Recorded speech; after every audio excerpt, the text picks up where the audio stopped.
عندنا كده كام حاجة هنتكلم عليهم النهاردة عن موضوع إمام عاشور بالأهلي، بس حاجتين غير الكلام اللي داير دلوقتي.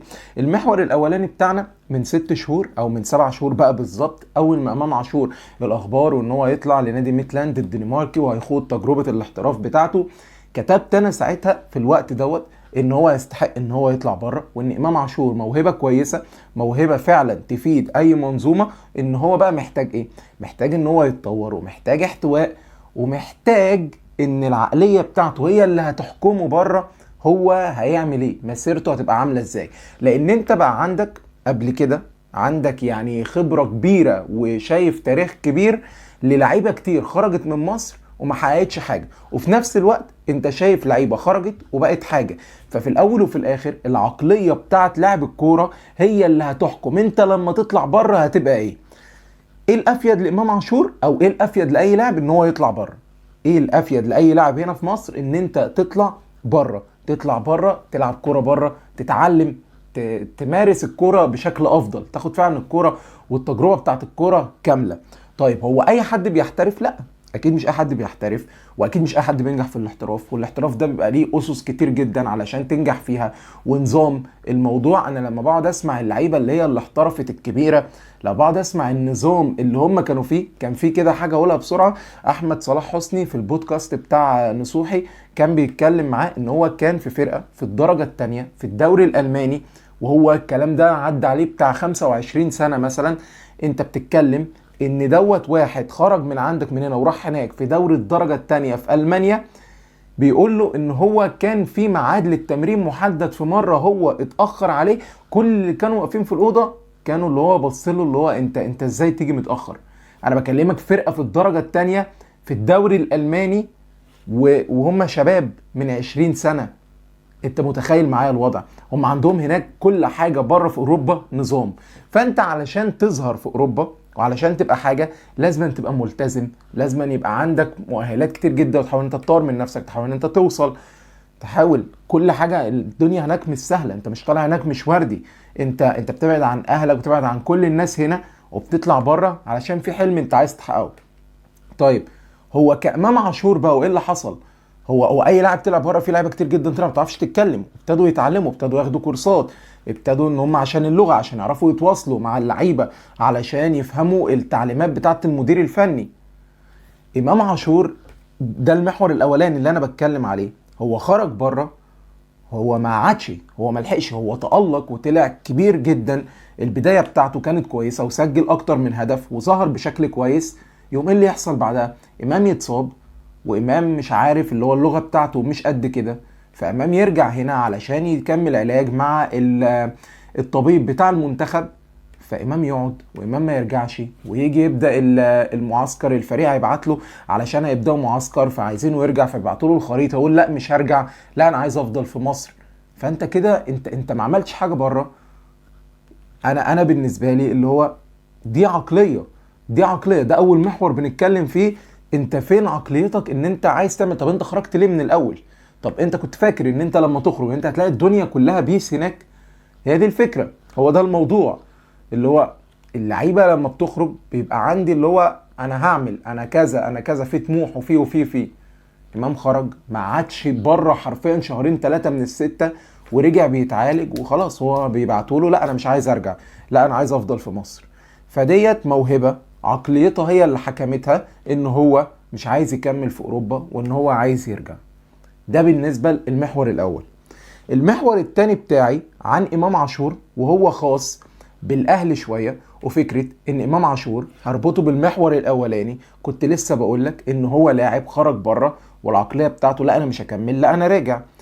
امام عاشور كلنا كنا بنشوف اللي هو كان بيعمله في الزمالك، وان هو يعني ممكن تقول ان هو لاعب مثلا مش ملتزم بنسبه 100%. دي حاجه تانية. حاجة تالتة، المشكلة اللي هي حاصلة بين إمام عاشور وبين الجمهور بتاع الأهلي، ديت تاني حاجة. فانت كده بتتكلم ان تالت حاجة ده لاعب برضو نفس الحوار اللي هو بتاع انا متربي هنا، انا مكاني هنا، انا لما هرجع على نادي الزمالك. فكرني بالظبط برمضان صبحي، انا لما رجعت على اكبر نادي في افريقيا، ما رجعتش على الاسيوطي سابقا، وبعدها ما فيش شفناه في الاسيوطي سابقا. فالفكرة كلها معايا على فكره انا ما عنديش مانع، انا خلاص اصلا ما بقتش استعجب من اي حاجه تماما. يعني انا اي لاعب بقيت بس امتى الحكم على اللاعب ده ان انت فعلا اللاعب اللي هو فعلا بتحب مثلا كذا، او لاعب او اللي هو عندك فعلا انتماء والجو دوت. لو في فعلا عروض اتقدمت لك، لو في حاجات فعلا وصلت لك وانت ترفض، ساعتها هنتكلم على اللاعب دوت. مش عايز بس اطول في الجزئيه دي. فالفكره معايا ان امام ده كان لاعب من كام شهر كان بيلعب في نادي الزمالك، ودلوقتي هو وافق ان هو يجي عندك الاهلي. ثلاث حاجات قلناهم عن امام عاشور.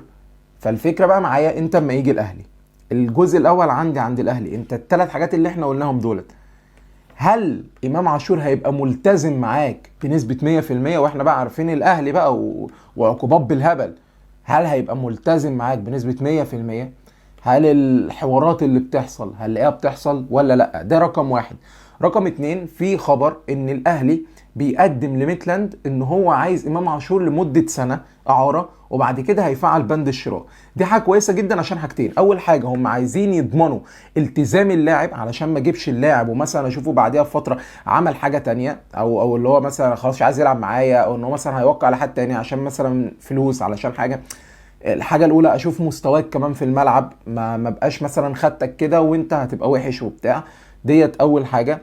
وتاني حاجه، علشان انت هتدفع الفلوس ديت على كذا مره، فاللي هو دوت الاهلي عايز يعمله، ان هو ياخده اعاره لمده سنه، وبيشوف الحوار دوت وكده. تاني حاجه واخر حاجه في الموضوع، هو امام عاشور صفقه بعيدا بقى عن كل حاجه، صفقه مميزه وصفقه كويسه، صفقه ممتازه. صفقه ممتازه. وانا بالنسبه لي انا كواحد اهلاوي، من رؤيتي انا الخاصه، انا شايف ان امام عاشور لو جه انا مش عايز حد تاني في وسط ملعب الاهلي. هي دي الفكره معايا. هيبقى عندي مروان عطيه، وعندي اليو ديانج، وعندي امام عاشور. انا بالنسبه لي الثلاثي ده كافي جدا. قندوسي هيكمل ولا هيقعد؟ وقندوسي لاعب كويس، لسه ما ظهرش بالصوره المناسبه اللي الجمهور كلها مستنياها. بس زي ما قلت لك القندوسي لسه محتاج حبه حاجات يعملها، بس هو كلاعب هو لاعب كويس. وعندك عمرو السولية، المشكله عنده في الاصابات، بس انت كده بتتكلم ان في اتنين اهم على جنب، وعندك ثلاثي هيبقى اساسي. انت كده نص ملعبك زي الفل، نص ملعبك ما فيهوش اي كلام تقدر تقوله. فامام عاشور صفقه هتديك جامد جدا جدا جدا جدا، اكتر ما انت متخيل. المستوى بتاعه هتفيدك بطريقه كبيره. واحسن حاجه عند امام عاشور، والحاجه اللي انا كنت بقولها السنه اللي فاتت عن امام لما كان في الزمالك وكتبتها، ان انا امام هو اللاعب الوحيد اللي بياخد قرارات التسديد، وهو بياخدها من غير ما الخصم يتوقع، وفي نفس الوقت التوجيه بتاع رجله والقوه بتاعت التسديده اللي بتبقى طالعه منه بتبقى ممتازه. فامام عاشور انا لما يجي هو هيفيدني جدا في الحته دي. ان انا عندي اليو ديانج ما بيعرفش يسدد، عندي حمدي فتحي كان بيعرف يسدد بس كان بيسدد كل فين وفين، عندي مروان عطيه لسه بيجرب حظه، عندي عمرو السولية بيسدد تسديدات فعلا ممتازه، وساعات تانية تسديدات بتكون سيئه جدا. زائد ان قلت لك ان عمرو السولية اصاباته كتير. فانت بتتكلم ان لاعب هيجي لك هيفيدك جدا هجوميا جدا، وتسديداته تسديدات اصلا هي الحل، واحنا اصلا ما عندناش حد بيسدد بصوره مستمره. بس ده وجهه نظر، وده كل حاجه عايز اقولها عن امام عاشور في المحورين اللي كنت عايز اتكلم عليهم. اتكلمنا على الاولاني بتاع فتره امام عاشور بره والاحتراف وكده، واتكلمنا عن التاني ان هو هيفيدك ولا مش هيفيدك، وهو دوت وجهه نظر انا، واحب ان انا اسمع وجهه نظركم انتوا. بس هو ده اللي عندي في موضوع امام عاشور. لو انت وصلت لغايه هنا ما تنساش بقى اللايك والسبسكرايب وتفعل زر الجرس عشان يوصل لك كل حاجه احنا بنعملها. وعلى الفيسبوك ما تنساش اللايك، وتقول لي اهم حاجه رايك تحت في الكومنتات، دي اهم حاجه بالنسبه لي. وكالعاده في النهايه ما تنساش السلام.